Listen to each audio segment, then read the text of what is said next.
Bom, gente, bom dia para vocês. Infelizmente não deu para fazer uma aula interativa, né? Mas vamos tentar por aqui mesmo. Eu desejo que vocês estejam bem junto com os seus familiares. Lhes desejo muita paz, saúde e muita paciência. Nós estamos vivendo um período atípico, muito diferente do que a gente já viu até hoje. Inclusive eu sou bem mais velha que vocês, mas faço parte. E é preciso agir de acordo com o contexto e com as necessidades, né? Mas o melhor de tudo mesmo é que estamos bem, graças a Deus. Gente, vamos fazer uma pequena revisão da Primeira República para a gente ir para o próximo capítulo. Então, nós temos uma Primeira República que foi proclamada em 1889 por aqueles que estavam insatisfeitos com a monarquia. E nós temos uma república proclamada por poucos. Isso quer dizer que, mais uma vez, o Brasil, ou seja, a maioria dos brasileiros, assistiram a essa proclamação. Então, nós tivemos uma independência assistida, nós tivemos uma proclamação assistida, onde a maioria dos brasileiros não foram protagonistas, eles foram telespectadores. Então, diante disso, essa república vai atender aos interesses de poucas pessoas. Ou seja, daí o título que ela recebe, República Oligárquica. O que é oligarquia? República de poucas pessoas para poucas pessoas. Então, daí vai nascer o quê? A ponte para o próximo capítulo, os excluídos da República. Então, diante desse modelo tão excludente de coisa pública, né? No nosso caso não foi nada pública, já que 90% da população não era assistida por ela. E nós sabemos que até hoje muitos brasileiros não são assistidos pela República, não é? E a gente pode perceber muito bem isso, né? Através da falta da quantidade de desempregados, quantidade de gente que passa fome, que não tem teto, que não tem água tratada ou nem mesmo água, né? E aí a gente entende que até hoje isso ainda faz parte do cenário, muita exclusão. Mas voltando lá, aos excluídos da Primeira República, vai nascer movimentos de contestação.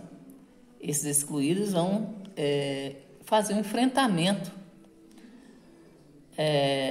aos governos, né, para tentar mudar essa situação. Nós temos revoltas, principalmente no Nordeste, onde as pessoas sofrem mais com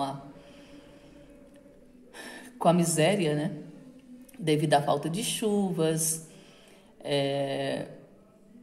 e a falta de chuva gera fome e assim por diante. Mas, voltando um pouquinho mais, vamos falar dos benesses dessa república para os poucos que ela assistiam, né? Então, dentro da Constituição de 1891, nós temos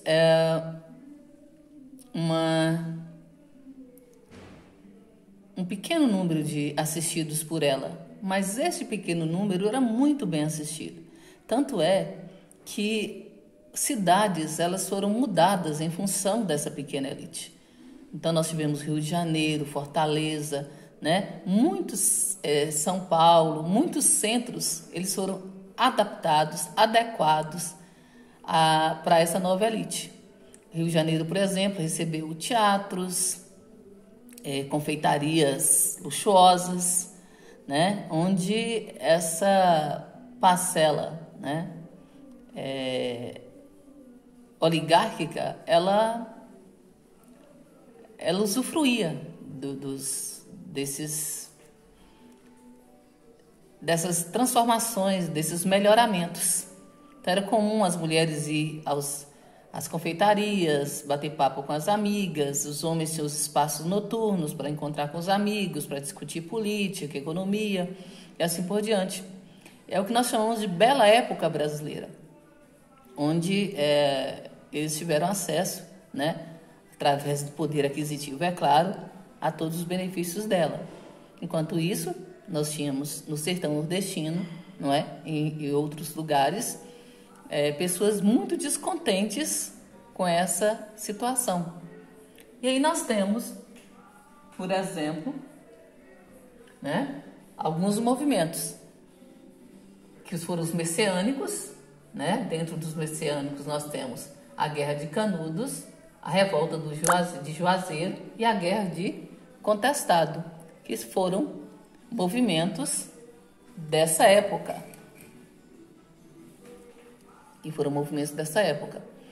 Todos eles de contestação a essa república de exclusão. Então, o que foi o messianismo, né? Então, foi um movimento compreendido a partir da estrutura fundiária criada no período colonial e mantida no Império, né? Na República Velha, os movimentos messiânicos foram reprimidos pelo Estado oligárquico, porque colocavam em risco o regime republicano. Então, são movimentos ligados à fé, não é? Que acabava colocando em xeque esse novo regime. Por isso foram reprimidos. E nós temos, né, esses movimentos centrados mais no campo. Tá? Então nós temos aí, aproximadamente 70% da população brasileira vivia no campo durante a Primeira República. Os latifundiários e a concentração de renda foram mantidos no país. Então, o sistema mudou, o regime mudou, mas a concentração de renda continuou nas mãos das mesmas pessoas, né? Então, diante desse cenário, nós temos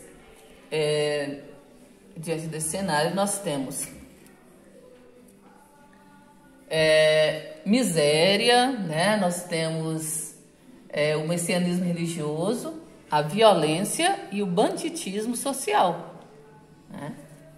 E os movimentos sociais no campo foram Guerra de Canudos, que está aqui, Guerra de Canudos, nós temos Guerra do Contestado e nós temos Cangaço. Guerra de Canudos, né, foi uma série de combates entre o governo federal, e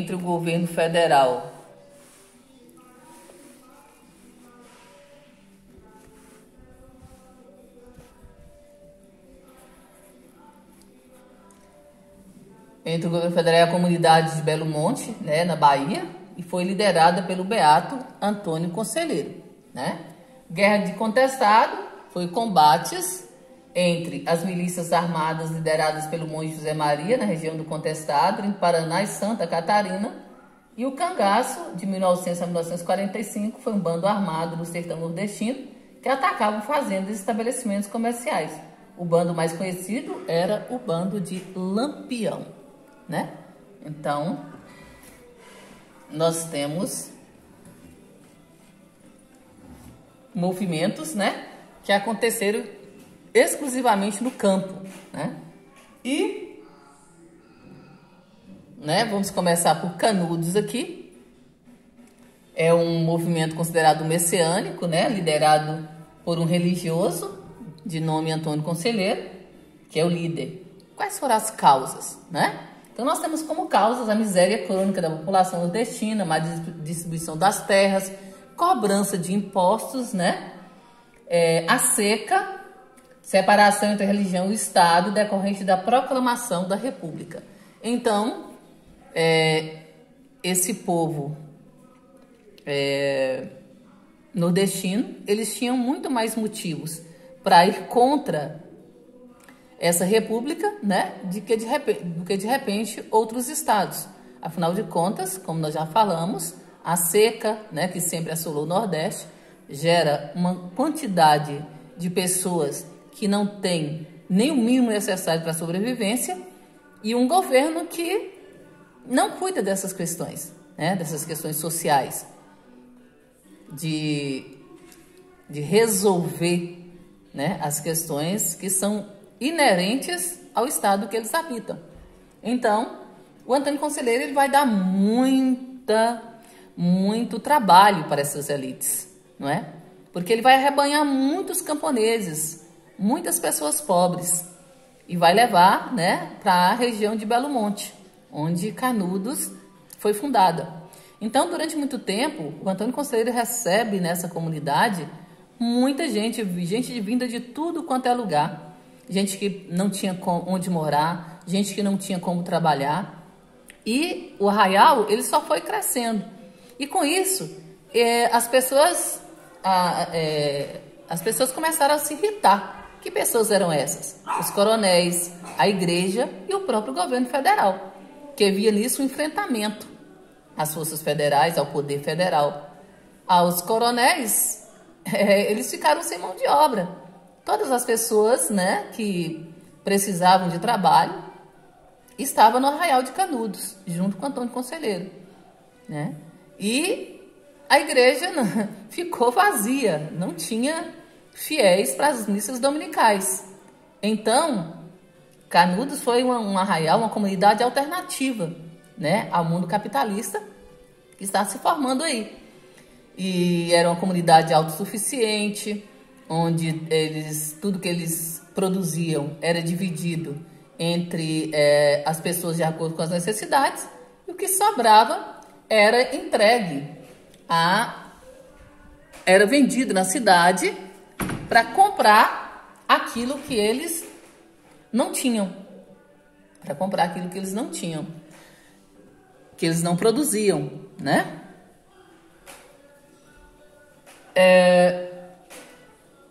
Então, camponeses seguem Antônio Conselheiro, formando o arraial de Canudos, né, na região de Belo Monte, lá no interior da Bahia. Houve 4 expedições militares. Ver se vocês conseguem enxergar bem aqui. Houve 4 expedições militares. Então, nós vamos ter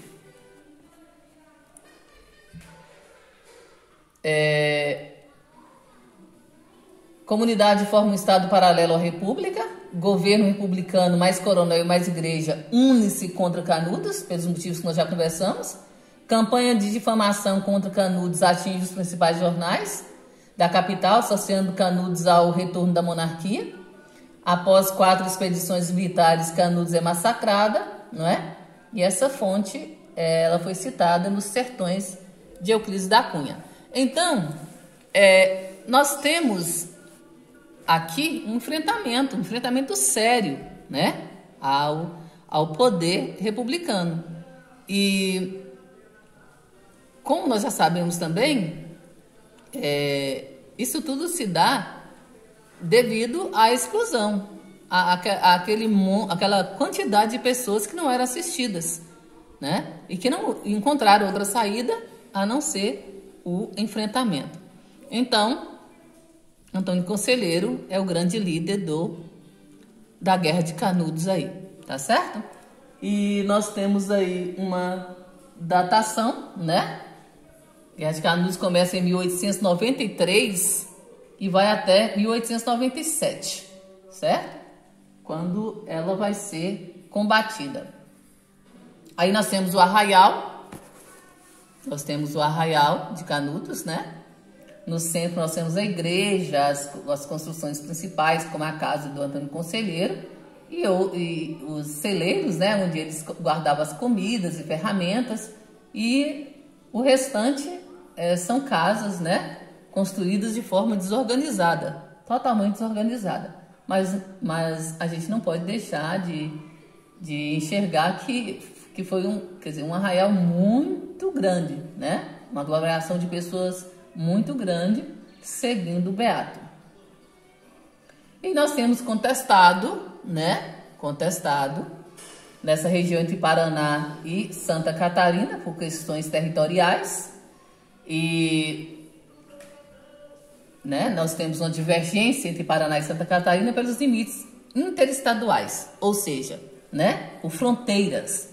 Fatores: falta de emprego, de terras e pobreza, exploração pelos fazendeiros de erva mate, construção da ferrovia Brasil Highway e desapropriação de poceiras e instalação de madeireira, são empresas norte-americanas.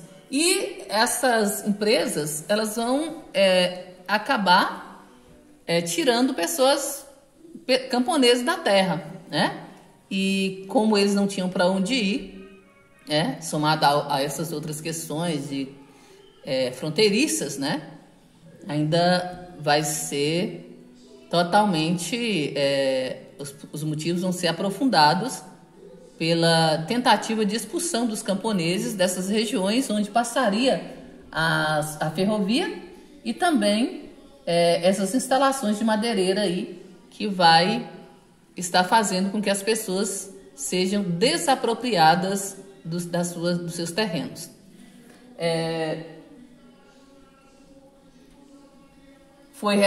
O líder foi o José Maria, o monge José Maria. Aí nós temos governo, igreja e grandes proprietários preocupados com o aumento da comunidade, mandam dispersar utilizando violência nas comunidades rebeldes ou vilas santas.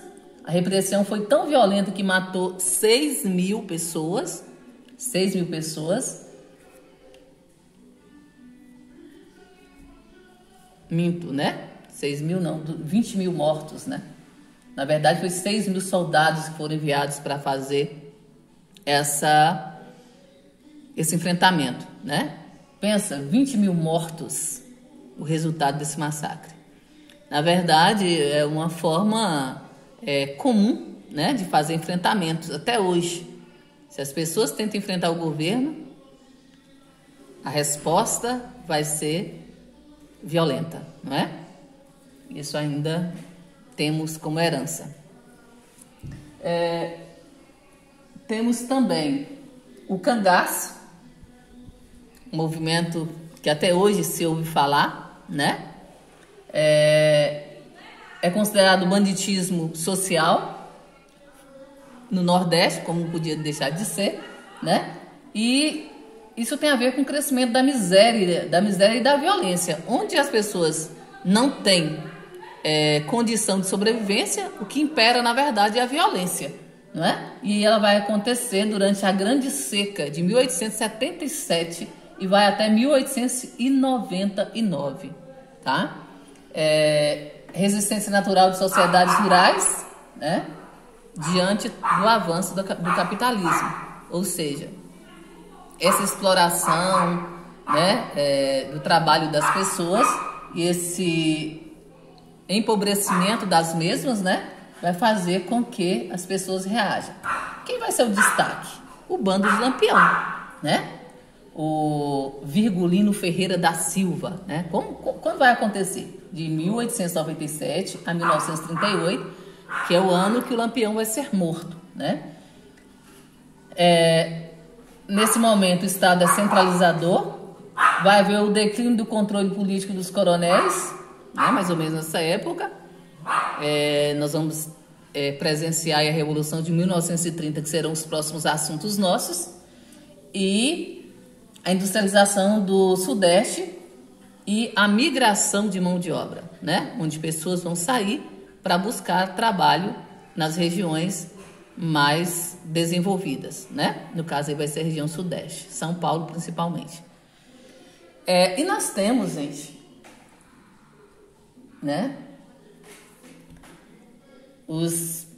as principais causas, nós já falamos lá, que é a miséria, a seca, violência policial e injustiças, exploração, laços de compadrio entre fazendeiros e vaqueiros, disputas familiares e vingança. Então, o cangaço vai muito além das questões, de enfrentamento ao governo, Tem coisas muito locais também. E aí nós temos aqui uns versinhos, ó. Se entrega corisco, eu não entrego não. Eu não sou nenhum passarinho para viver lá na prisão. Ai, ai, meu Deus, eu não me entrego não, que eu não sou nenhum passarinho para viver na prisão.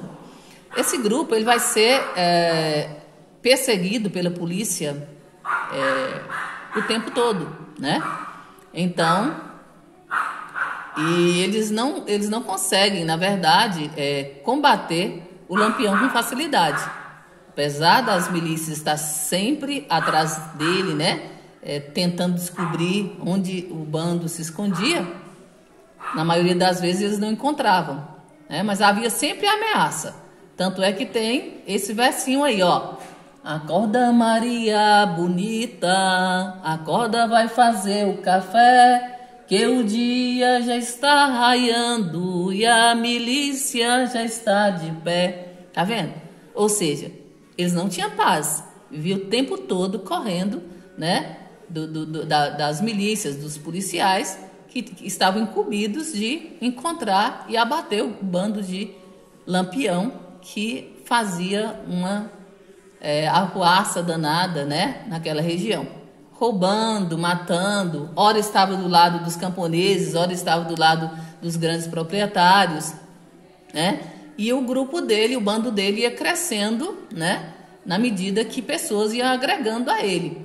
Ora tinha um número grande de pessoas, ora tinha menos pessoas, mas iam sobrevivendo assim, né? Fugindo da polícia e em busca de mais componentes, né? A famosa Maria Bonita, a Maria de Ideia, né? Era a mais poderosa do bando. Afinal de contas, era mulher de Lampião.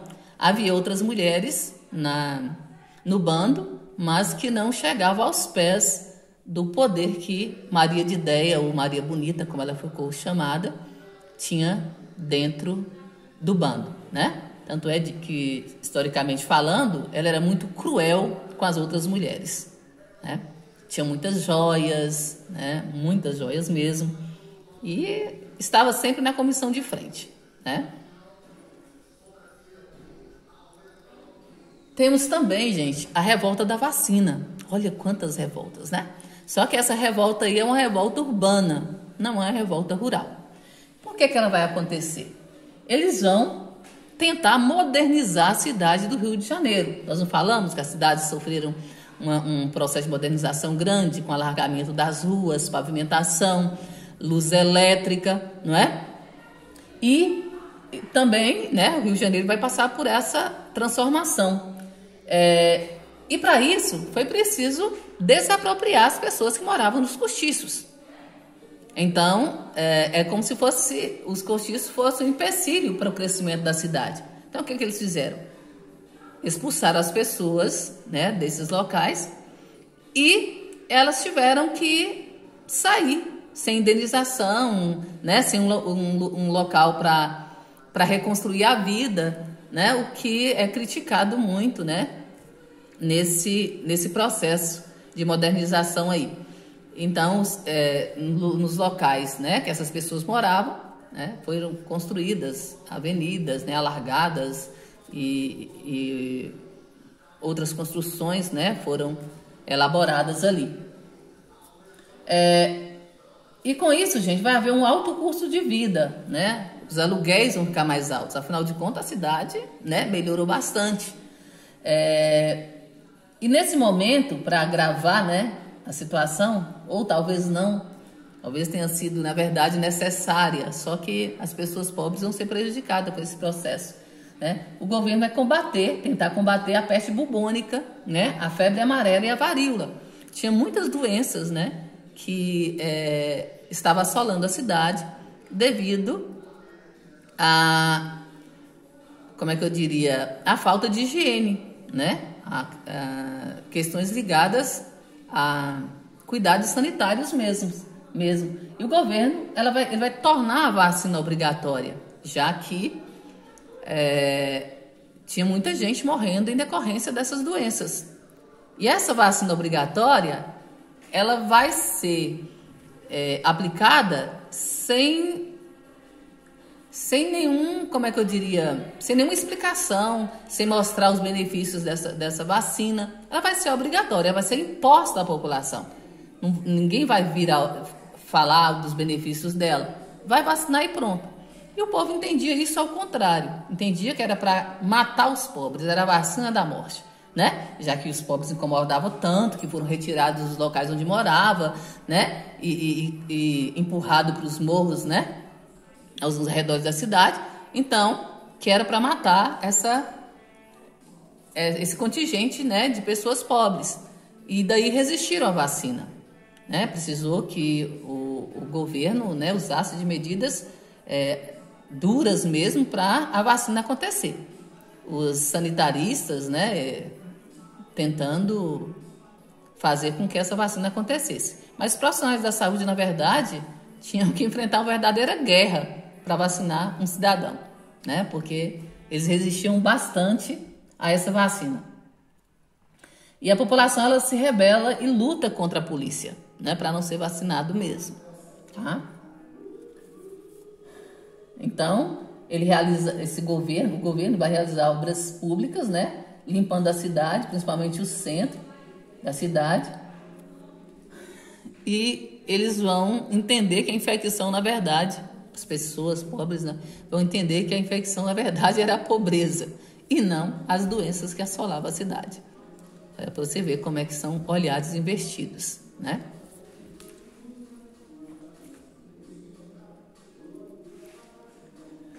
Então nós temos aí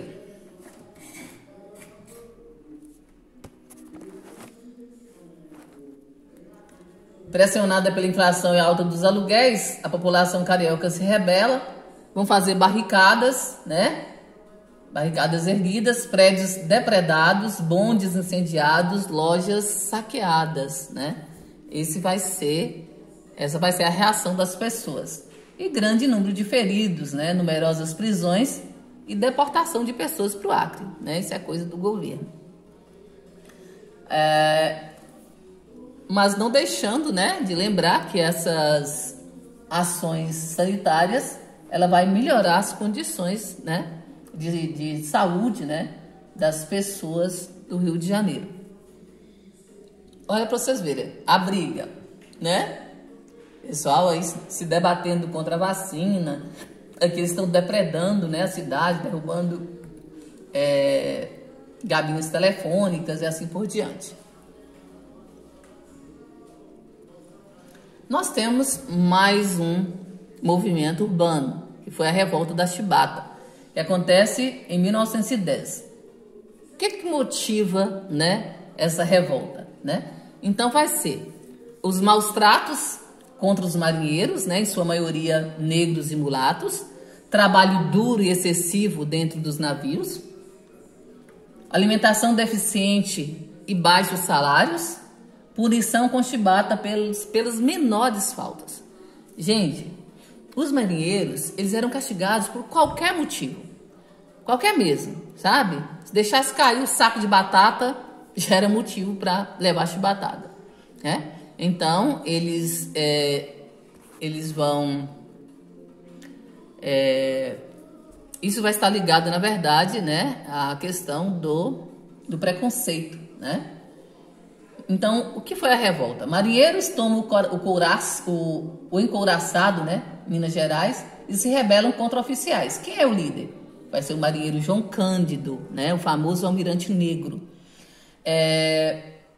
Eles vão ameaçar bombardear o Rio de Janeiro caso as reivindicações não fossem aceitas. Quais eram as reivindicações mesmo, né? Fim do trabalho, fim dos maus tratos, né? Aumento dos salários, ou melhor, fim das chibatadas, certo? E mais respeito com esses marinheiros.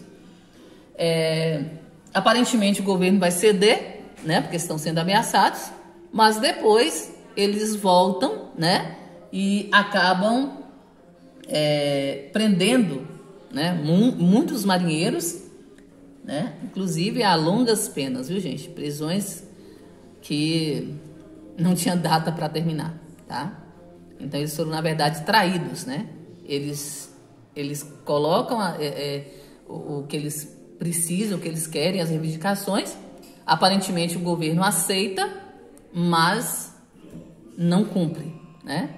Eles são traídos quando o governo diz que não vai cumprir e vai acabar fazendo as prisões aí de longa duração. E nós temos mais um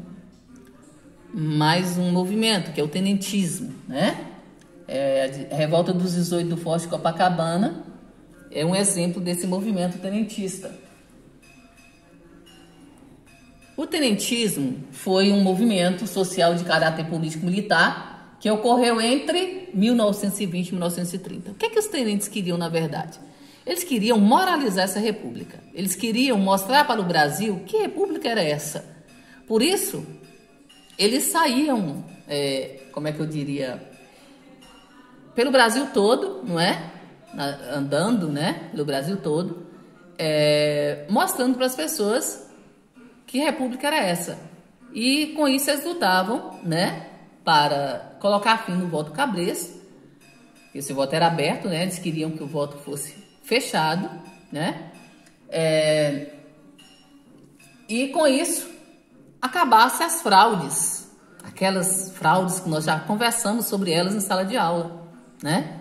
Que acabava levando São Paulo e Minas Gerais à eleição em todos os mandatos, quer dizer, finalizava um, começava outro, sempre alternando Minas e São Paulo, que é a famosa da política do café com leite.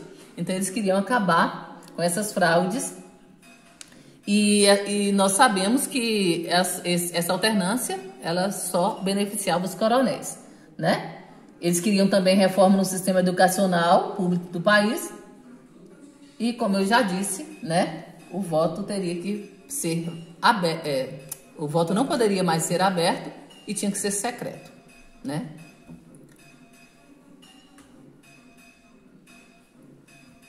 Então, já sabemos que era formado basicamente por militares, que surgiu como forma de contestação ao sistema político que dominava o Brasil, não permitindo espaço para grupos que não fizessem parte, que não permitia espaço para grupos que não fizessem parte da oligarquia. O Luiz Carlos Prestes foi um líder da coluna, Miguel Costa, Luiz Carlos Prestes, e ele fala, né, que dentro do quartel ele ia dirigindo a coluna por fora, já que ele era um membro, né, ele era um militar, e ele ficava de lá mostrando por onde a coluna tinha que andar, né? No caso dele, a coluna Prestes. E, assim, segundo relatos, a coluna já passou por aqui, principalmente em Porteirinha. E quando ela passou por lá, as pessoas os chamaram de os revoltosos, né? As pessoas contam da presença deles, do medo que eles tinham. Eles saíam das casas, né, principalmente mulheres e crianças, e ficavam no local escondidinho até que essa coluna, né, voltasse para as estradas e seguisse seu caminho. Então, realmente, né, parece que ela andou o Brasil inteiro para tentar moralizar essa república tão, como é que eu diria, tão elitista, tão oligárquica, não é? E na verdade, nós temos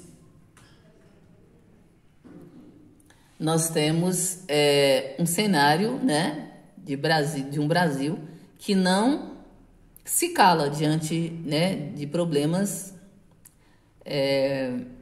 dessa natureza.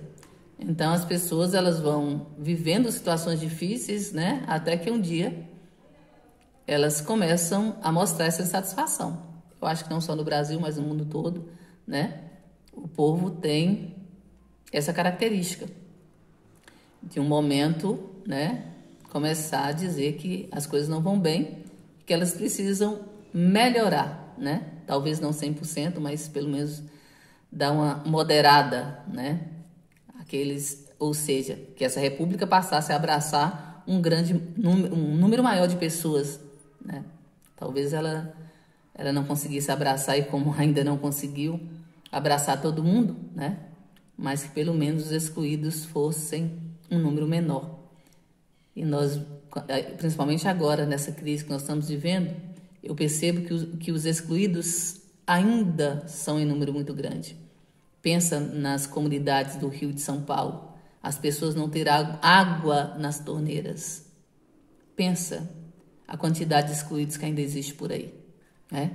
Então, mais do que nunca, a gente precisa fazer a nossa parte, né?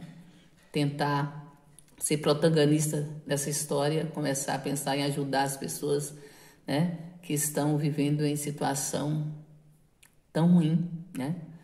Tão fora do alcance dessa república, que poucos conseguem ser beneficiados por ela. E é isso.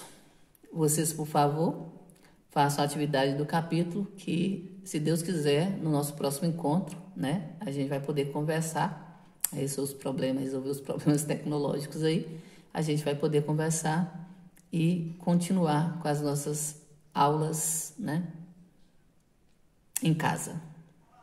Tenham um bom dia, gente. Beijos.